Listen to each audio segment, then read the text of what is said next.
KTN Maharashtra न्यूजमध्ये आपले हार्दिक स्वागत। आपण पाहत आहात केटीएन महाराष्ट्र न्यूज। काही ठळक बातम्या।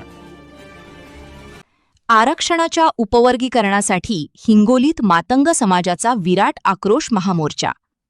अनुसूचित जातीच्या आरक्षणाचे अ, ब, क, ड नुसार तात्काळ उपवर्गीकरण करावे आणि लोकसंख्येच्या प्रमाणात समाजाला न्याय्य हक्क मिळावा या प्रमुख मागण्यांसाठी आज हिंगोली जिल्हाधिकारी कार्यालयावर मातंग समाजाच्या वतीने विराट आक्रोश महामोर्चा काढण्यात आला।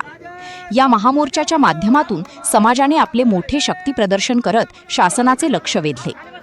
या मोर्चाची सर्वात प्रमुख मागणी म्हणजे अनुसूचित जाती SC आरक्षणाचे वर्गवारीनुसार अ, ब, क, ड उपवर्गीकरण करणे ही आहे। सकल मातंग समाजाच्या मते लोकसंख्येच्या प्रमाणात त्यांना आरक्षणाचा आणि इतर सरकारी योजनांचा न्याय्य वाटा मिळावा यासाठी हे उपवर्गीकरण अत्यंत आवश्यक आहे।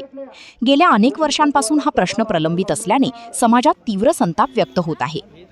हिंगोली जिल्ह्यातील कानाकोपऱ्यातून मातंग समाजातील नागरिक, महिला, युवक, विविध संघटनांचे कार्यकर्ते आणि नेते या महामोर्चामध्ये मोठ्या संख्येने सहभागी झाले होते।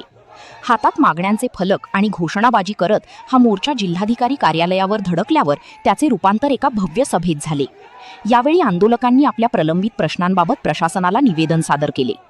या आक्रोश मोर्चाच्या माध्यमातून समाजाने शासनाला स्पष्ट इशारा दिला आहे की जर आरक्षणाच्या उपवर्गीकरणाचा निर्णय तातडीने घेतला नाही तर आगामी काळात आंदोलन अधिक तीव्र केले जाईल।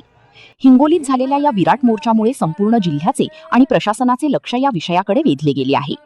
संपादक आनंद भालेराव, किनवट टुडे न्यूज, किनवट, नांदेड। परिसरातील घडामोडी पाहण्यासाठी पाहत रहा KTN Maharashtra news. Channel subscribe करा, लाईक करा, पुढील ग्रुपवर शेअर करा।